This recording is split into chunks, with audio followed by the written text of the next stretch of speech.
and gentlemen, thanks for tuning in for another channel C.G.E video. Today I am more than honored to be behind the wheel of this 2007 Chrysler PT Cruiser Touring Edition. Now, if you've been around this channel for any length of time, you probably know that my own personal vehicle is actually a 2004 PT Cruiser GT, which would be the 2.4 liter turbocharged that has the same driveline as a Neon SRT4. It's basically an SRT4 driveline with a 4-speed automatic. And I love my car to death. Personally, I think it's a lot of fun to drive around, and it's a nice compromise. I like hatchbacks, and personally I like the way PT Cruisers look. And something I've been wanting to do for a while is kind of compare and contrast the standard, like a regular PT Cruiser with a naturally aspirated 2.4 liter, compare it with my turbocharged one. So this is just a review of this car. I will later be having a comparison of the turbo versus non-turbo, so that's not what this is. If you want that, look in the description for more information about that. But anyways, I'm here to actually review this 2007 PT Cruiser Touring. Now, the Touring was, I think, a little bit down. There was the Touring model, and then I believe there is a limited edition model, or there was some of the time anyways, and then there was, of course, the GT part of the time anyways. They weren't made all the time. But anyways, this is the, like I said earlier, 2.4 liter 4-cylinder, but it makes around 150 horsepower, something like that, and around 160 foot-pounds. That's not exact, but pretty close. There is this like invisible stereotype that basically doesn't exist that is often associated with the PT Cruiser. And it really, there is no stereotype. I've done research on it, and like when I bought my car, I wanted to do research on it, and I've asked people in real life and online what this stereotype was and what they thought of the PT Cruisers. Most I ever got out of anybody is that they thought the car was ugly, which of course is left up to one's personal opinion, especially with the retro styling. I am stuck behind like some sort of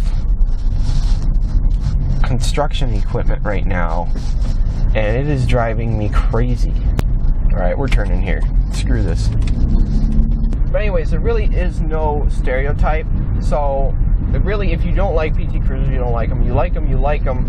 There's not those kind of people that drive them. There really isn't. I mean, sometimes you have racers drive them, like to put stickers all over them, and basically stuff that does nothing but look stupid. And sometimes you have the older crowd drive them, which is for a good reason. The way these cars are shaped, the way the doors are designed, they're really, really easy to get in and out of. I know my own parents are, I guess, technically senior citizens. Not really, though. They don't act it. But still, they even commented on my own car that it's so easy to get in and out of. They thought it was cool. The power difference is phenomenal between this car and my own. We're going 60 now after that. I wasn't quite flooring it, but I was dang near close. And of course, I'm comfortable. I have my air conditioning on and everything, but this car is way slower than mine. I mean, you would think that the biggest power difference would be up higher up. You know, as far as like under 3,000 RPMs in that area, you wouldn't notice a difference. I honestly notice a big difference all across the rev line, or whatever. All throughout the revs, I notice a big difference in power.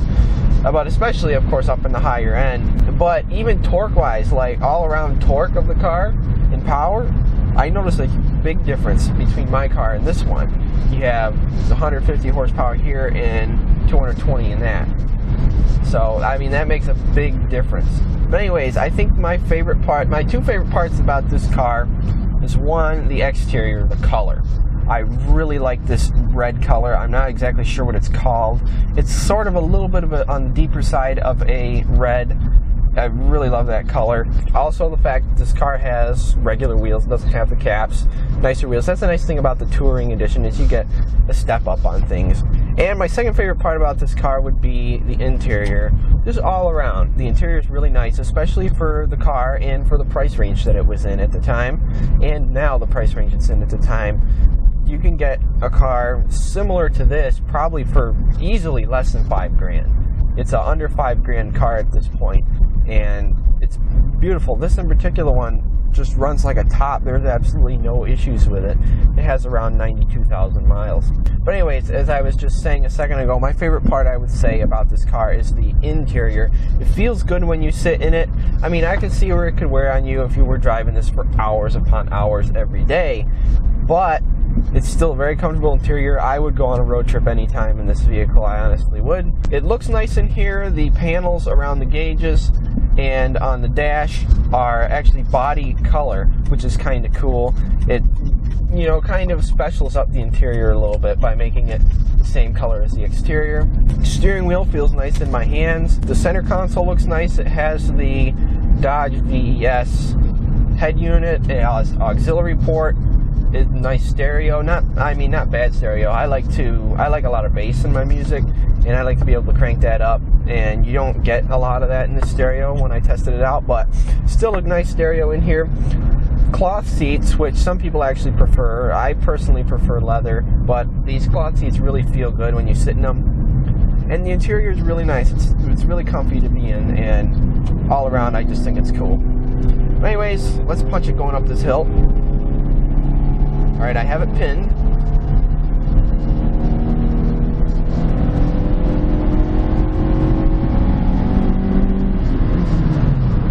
Woo! This car is not going to like me after today. Honestly, even though it kind of feels like it has a little bit of a lack of power, that's probably just me, honestly. To an average person, this would be just a average powered vehicle, just nothing fancy. To me, I feel like it's underpowered because I'm used to my car, which has more power than I need.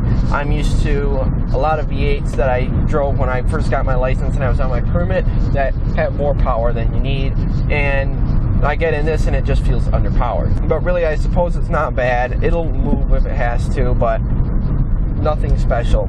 Kind of dull feeling when you put it to the floor, except it does make nice noises. It sounds kind of cool when you do wind it up. But really, overall, this car is the best of both worlds. It has a nice seating position that's up higher, especially in the back seat, as well as, you know, it's still a small vehicle. It tosses around like a small vehicle. On those corners, it felt great. It remained flat. It feels good to drive. It handles well. It's really all around, I think, a awesome vehicle. But the only thing that's holding these cars back, and have pretty much the whole time they've been sold, is this stereotype. I mean, they sold enough of the cars. I suppose at the time they came out, there wasn't this invisible stereotype thing, but some people didn't like the styling, and I mean, it's fine. I personally think it's really good looking, and I like the retro idea. But the stereotype really does not exist. It really doesn't. Some associate it with different crowds, but a lot of different people buy it for different reasons. Like I said, elderly buy it for ease of entry. Some young punks buy it to put stickers on it, I guess. I don't know. But the point is, it's a really nice car all around, and if you think down on these, you should go in one. You should take one for a ride, because you will probably think differently of it, and they're worth a consideration at least.